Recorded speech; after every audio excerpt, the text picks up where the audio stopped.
કેમ છો ધોરણ 10ના વિદ્યાર્થીઓ? મજામાં?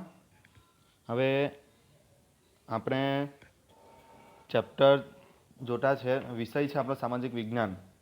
સામાજિક વિજ્ઞાનની અંદર આપણું ચેપ્ટર આપણે તમને ખ્યાલ હોય તો પાર્ટ 1 અને પાર્ટ 2 એવા બે વિડીયો મેં તમને સેન્ડ કરી આપ્યા છે. આપણું ચેપ્ટર છે 17, જેનું નામ છે આર્થિક સમસ્યાઓ અને પડકારો, ગરીબી અને બેરોજગારી. હવે આ ચેપ્ટરની અંદર મેં તમને પાર્ટ 1 અને પાર્ટ 2 એવા બે વિડીયો પોસ્ટ કરી આપ્યા છે. જેની અંદર પાર્ટ 1ની અંદર આપણે ગરીબી અને અન્ય સમસ્યાઓ વિશે માહિતી મેળવી હતી કે આપણે ભારતની કેવી સમસ્યાઓ છે મોટી મોટી જેનો આપણે સામનો કરવાનો છે. ત્યાર પછી બીજી સમસ્યા બેરોજગારી, એના વિશે આપણે જોવાનું બાકી છે, કારણ કે ચેપ્ટર ઘણું બધું લાંબુ છે, વિડીયો ઘણા બધા બનશે. અત્યારે ફક્ત આપણે ગરીબી વિશે જોતા છે. પાર્ટ 2ની અંદર આપણે ગરીબીના લક્ષણો વિશે માહિતી મેળવી હતી, યાદ છે ને? તો ત્યાર પછી આપણે ગરીબીના માપન પણ જોયા હતા. તમને ખ્યાલ હોય તો ગરીબીનું માપન અને ભારતમાં ગરીબી એવા બે મુદ્દાઓ વિશે આપણે આગળના વિડીયોમાં જોયું હતું. તે ઉપરાંત ગ્રામીણ ક્ષેત્રે કઈ રીતે ગરીબી છે અને શહેરી ક્ષેત્રે કઈ રીતે ગરીબી છે એવું પણ આપણે વિસ્તારથી માહિતી મેળવી હતી. તો વિદ્યાર્થી મિત્રો, ત્યાં સુધી તમને ખ્યાલ આવી ગયો કે ગરીબી આપણા ભારતની એક મૂળ સમસ્યા છે, પાયાની સમસ્યા છે, જેને દૂર કરવી ખૂબ જરૂરી છે. ગરીબી દૂર થશે તો જ દેશનો આર્થિક વિકાસ થશે. અને એટલા માટે જ આ સમસ્યાને એટલે કઈ ગરીબીને આર્થિક સમસ્યા કહેવામાં આવેલી છે. ગરીબી દૂર થશે, લોકોની ગરીબી દૂર થતાં એમનું જીવન ધોરણ ઊંચું આવશે. જીવન ધોરણ ઊંચું આવશે એટલે કહેવાનો મતલબ આપોઆપ દેશનો આર્થિક વિકાસ સુધરશે. જો ગરીબી નહીં સુધરે તો દેશનો વિકાસ પણ આગળ વધવાનો નથી. હવે આપણે બે વિડીયો જોઈ ગયા છે. આ વિડીયોની અંદર આપણે જોવાનું છે ગરીબીના ઉદ્ભવના કારણો. તમે નોટ લઈને બેસેલા છો, નોટની અંદર હેડિંગ મારી દો, ગરીબીના ઉદ્ભવના કારણો. એટલે કે ગરીબી કઈ રીતે જન્મે છે, ગરીબી કઈ રીતે જન્મે છે, કઈ રીતે શરૂઆત થાય છે ગરીબીની, તો એના વિશે આપણે જોવાનું છે. આ વિડીયો પણ લાંબુ બનશે, કારણ કે એમાં સમજવાની ઘણી બધું છે. ગરીબી વિશે અન્ય બાબતો પણ આપણે જોવાની છે. તો શરૂઆત કરીએ ગરીબીના ઉદ્ભવના કારણો. તો ગરીબીના મૂળિયા એટલે કે મૂળ એ શહેરો કરતાં ગ્રામ્ય વિસ્તારમાં ખૂબ જ વધુ વિસ્તરેલા છે. ગ્રામ્ય વિસ્તારમાં ગરીબીનું પ્રમાણ વધારે છે, કારણ કે ગ્રામ્ય વિસ્તારમાં રોજગારી માટેનું એક જ સાધન છે અને છે ખેતી. ખેતી સિવાય અન્ય રોજગારી માટેનો કોઈ રસ્તો હોતો નથી.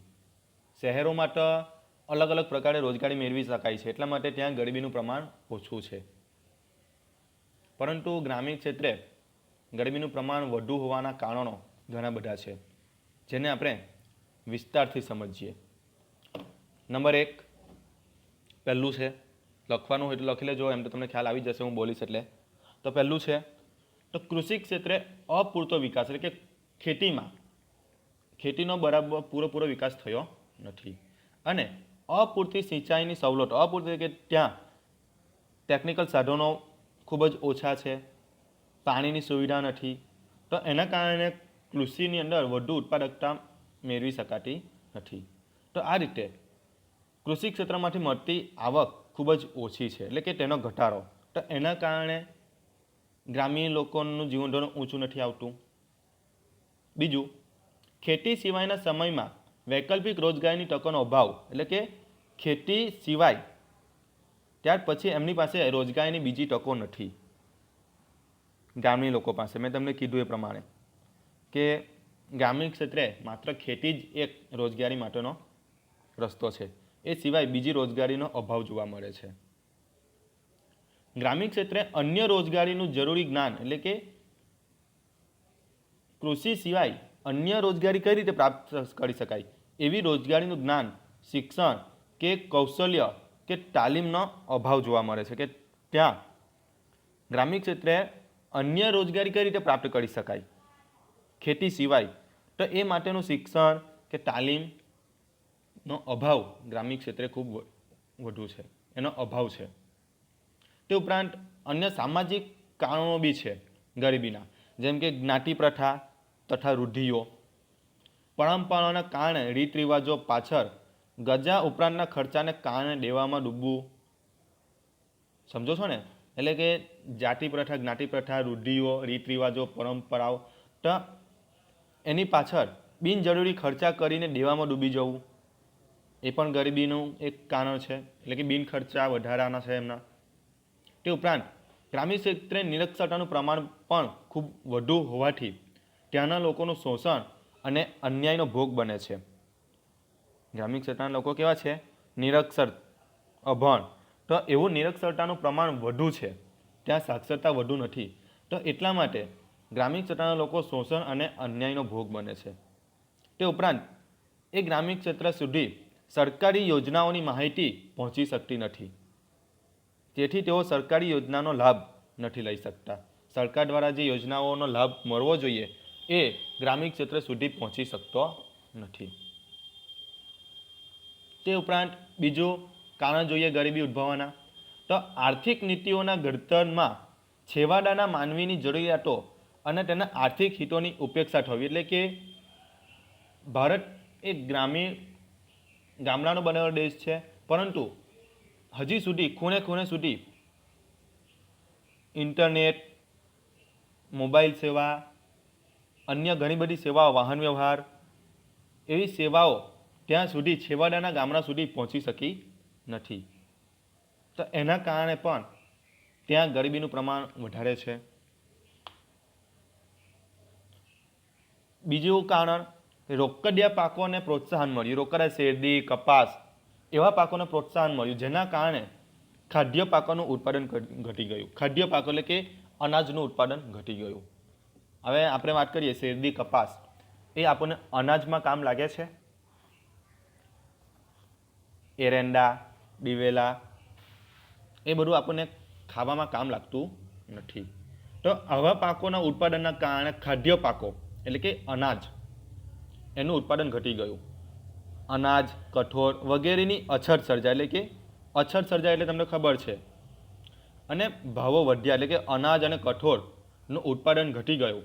તો એના કારણે એ બધી વસ્તુઓનો ભાવ વધી ગયા, જેથી 2 ટાઈમ જે ભોજન મળતું હતું તે પણ પ્રાપ્ત થવાનું બંધ થઈ ગયું. અનાજ ઘટી જાય, હવે શેરડી અને કપાસનું ઉત્પાદન વધી જાય અને અનાજ ઘટી જાય, તો આપણે શું કરવાના? શેરડી અને કપાસ ખાવાના છે? નથી ખાવાના. આપણે તો અનાજ જ ખાવાના ને. પરંતુ અનાજ જ ઘટી જાય તો એના ભાવ વધી જાય ને, આ રીતે. તો એના કારણે પણ ગ્રામીણ ક્ષેત્રે ગરીબી ઉદ્ભવે છે.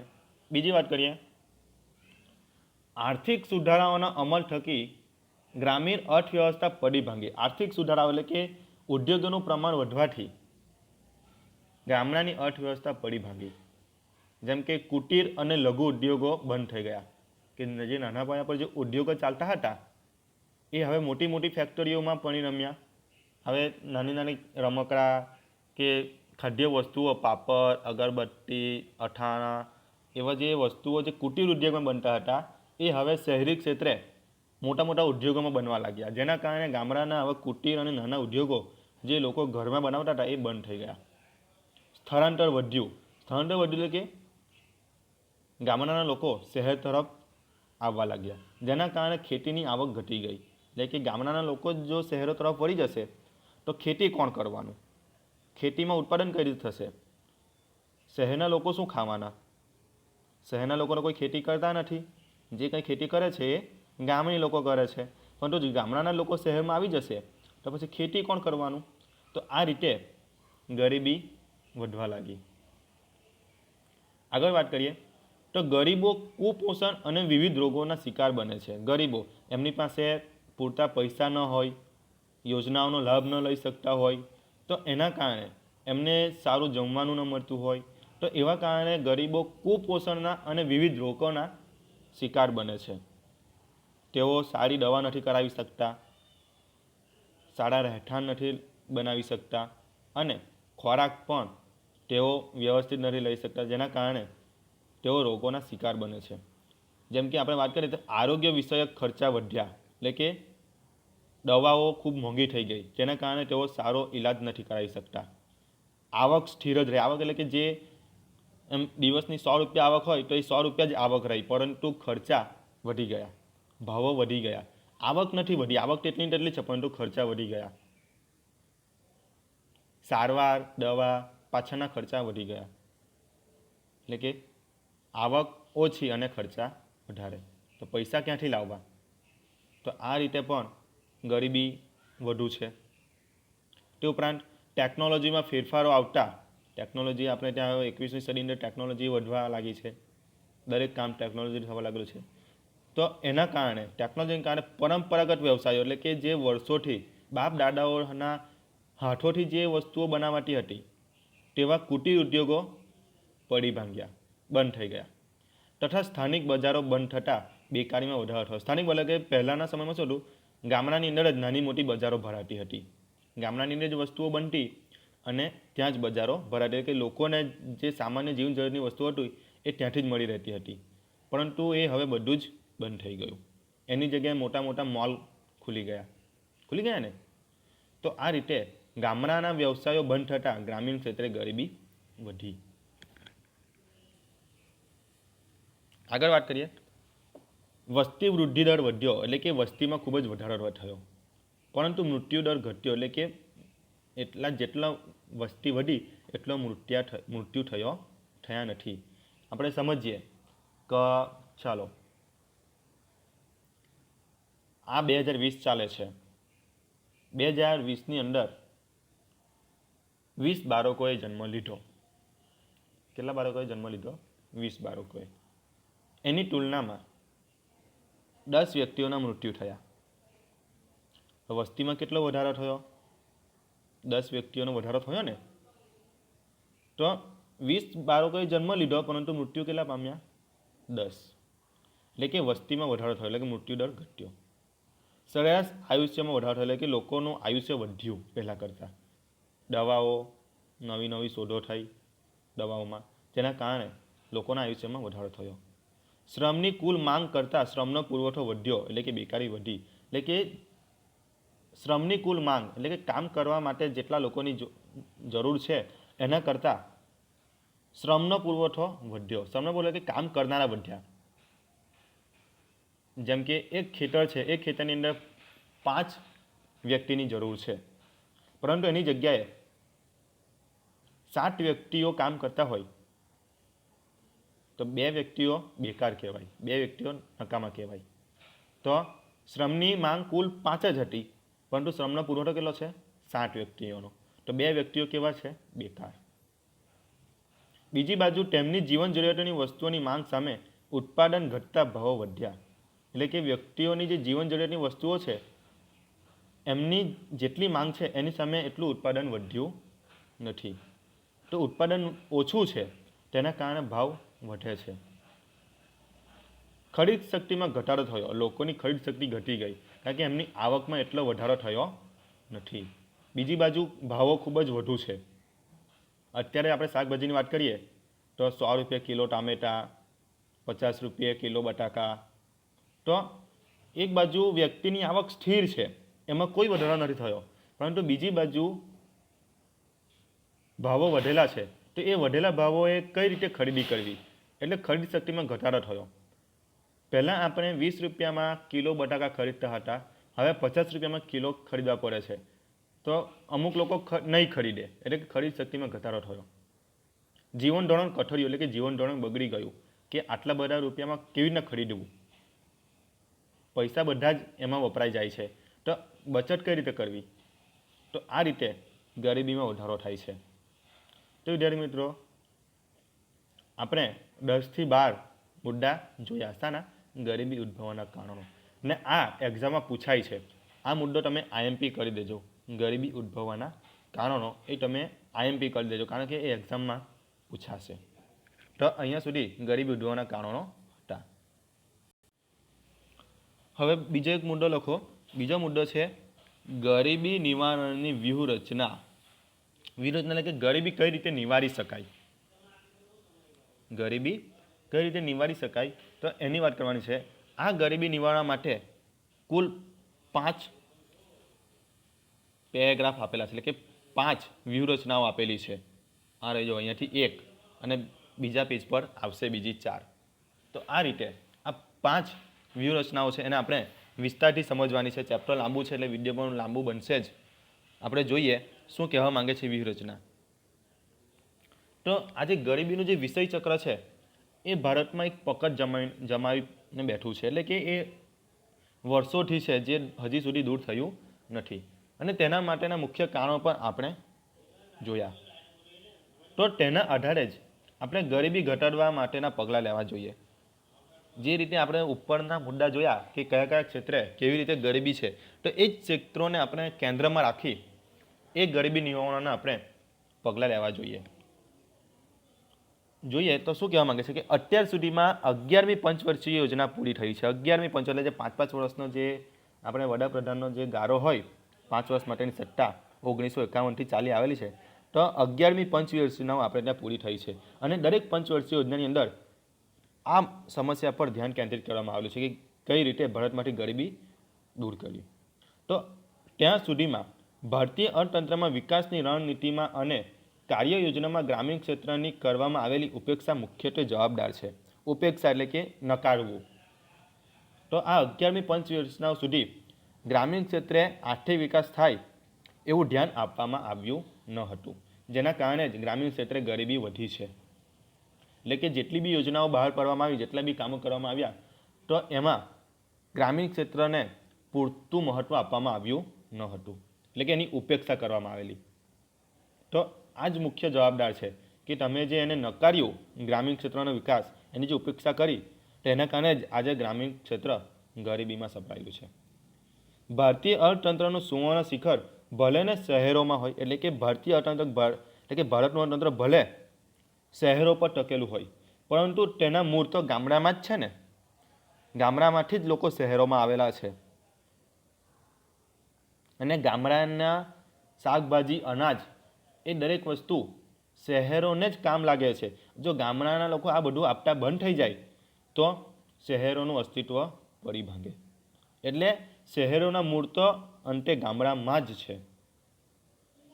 ગામડું જ ભારતીય અર્થતંત્રનું હૃદય છે. સાચી જ વાત છે ને.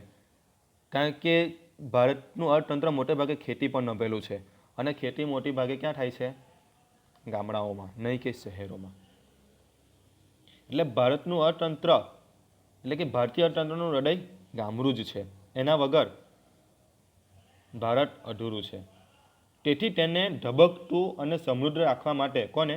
ભારતીય અર્થતંત્રના હૃદયને ધબકતું રાખવા માટે અંદાજપત્રમાંથી મોટો હિસ્સો ગામી પાછળ ખર્ચવો જોઈએ. એટલે કે જે દર વર્ષે અંદાજપત્ર પૈસા બહાર પાડવામાં આવે કે આની પાછળ આટલા ખર્ચા કરીશું આ વર્ષ દરમિયાન, તો એ પૈસામાંથી અમુક હિસ્સો ગામડા પાછળ ખર્ચવો જોઈએ કે જેથી ગ્રામીણ ક્ષેત્રે ગરીબી દૂર થાય, ગામના લોકો આગળ આવે. જે વર્ષોથી ગામડાને તમે ઉપેક્ષા કરી છે, પાછળ રાખેલા છે, જો એને આગળ રાખેલા હતે તો અત્યારે દેશમાંથી ઘણી બધી ગરીબી દૂર થઈ ગઈ હોતે. ભારતનો સાચો આર્થિક વિકાસ એ ગામડાઓના વિકાસ દ્વારા જ શક્ય છે. કોના દ્વારા શક્ય છે? ગામડાઓના વિકાસ દ્વારા જ. એટલે કે ભારતનો જો આર્થિક વિકાસ કરવો હોય, આપણે હજુ ભારત ખૂબ જ પાછળ છે. તેમાં તો છેલ્લા 6-7 વર્ષમાં તો ભારતમાંથી રોજગારી ચાલી ગઈ છે, ઉદ્યોગ ધંધા પડી ભાંગેલા છે, કંઈ જ નથી. શિક્ષણ એકદમ જ કથરી ગયું છે. તો ભારતનો જો આર્થિક વિકાસ કરવો હોય તો ગામડાનો વિકાસ દ્વારા એ શક્ય નથી. એટલે કે ગામડાનો વિકાસ કરવો ખૂબ જરૂરી છે. તેથી હવે વર્તમાન એટલે કે હાલની સરકારે ગ્રામોદયથી ભારત ઉદયના કાર્યક્રમ દ્વારા ગ્રામોદ્ધાર થકી દેશોદ્ધારના મૂળ વિચારને અમલમાં મૂકીને કેન્દ્ર અને રાજ્ય સરકારોએ ગરીબી નાબૂદી માટે ગ્રામીણ ક્ષેત્રે માળખાગત સુવિધાઓ, કૃષિ ક્ષેત્રનો વિકાસ, ગૃહ ઉદ્યોગ, કુટીર ઉદ્યોગ, લઘુ ઉદ્યોગોનો વિકાસ, એના પર ભાર આપીને અનેક નવી યોજનાઓ અને કાર્યક્રમો અમલમાં મૂકવા જોઈએ. એના દ્વારા રોજગારીની તકો સર્જાશે અને લોકોની આવક વધતા ગરીબી ઘટશે. એટલે એવું કહેવા માંગે છે કે હાલની સરકારે હવે ગામડાનો ઉદય કરવો જોઈએ. એટલે કે ગામડાઓને આગળ લાવવા જોઈએ નવી નવી યોજનાઓ દ્વારા. અને એ માટે કેન્દ્ર અને રાજ્ય સરકાર બંને ભેગા મળી ગ્રામીણ ક્ષેત્રે સારી સુવિધાઓ અપાવવી જોઈએ. માળખાગત સુવિધાઓ લોકોને રોજગારી મળે રહે એવું માત્ર ખેતી ક્ષેત્રે રોજગારી નહીં પણ અન્ય ક્ષેત્રે પણ ગામડાના લોકોને રોજગારી મળી રહેવી જોઈએ. ગામડાની અંદર કૃષિ ક્ષેત્રનો વિકાસ થાય એનો પણ સરકારે ધ્યાન આપવું જોઈએ. ગામની અંદર ગૃહ ઉદ્યોગ, કુટીર ઉદ્યોગ, લઘુ ઉદ્યોગોનો વિકાસ કરવો જોઈએ. મોટાભાગના ઉદ્યોગો હવે ટેકનોલોજીકલ થઈ ગયા છે અને તે પણ શહેરોમાં, જેના કારણે ગ્રામીણ ક્ષેત્રના ઉદ્યોગો પડી માંગેલા છે. તો ગ્રામીણ ક્ષેત્રના ગૃહ ઉદ્યોગો, કુટીર ઉદ્યોગો, લઘુ ઉદ્યોગો એના પર સરકારે ભાર આપવો જોઈએ અને નવી યોજનાઓ દ્વારા એમને પ્રોત્સાહન આપવું જોઈએ. તો આ રીત થવાથી ગામડાના લોકોને રોજગારી મળશે, ખેતી સિવાય અન્ય ક્ષેત્ર પણ, અને એમની આવક વધતા ગરીબી દૂર થશે. એટલે કહેવાનો મતલબ રોજગારી વધારવી હોય, ગરીબી દૂર કરવી હોય, લોકોની આવક વધારવી હોય તો એના માટે એક જ રસ્તો છે, ગામડાની અંદર ગામડાનો વિકાસ કરવો જોઈએ. ત્યાં રોજગારી પૂરી પાડવા માટે ઉદ્યોગો શરૂ કરવા જોઈએ. માત્ર ખેતી જ નહીં, અન્ય ક્ષેત્રો પણ, માળખાગત સુવિધાઓ પણ શરૂ કરવી જોઈએ. તો વિદ્યાર્થી મિત્રો, અહીંયા સુધી તમને ખ્યાલ આવી ગયો હશે.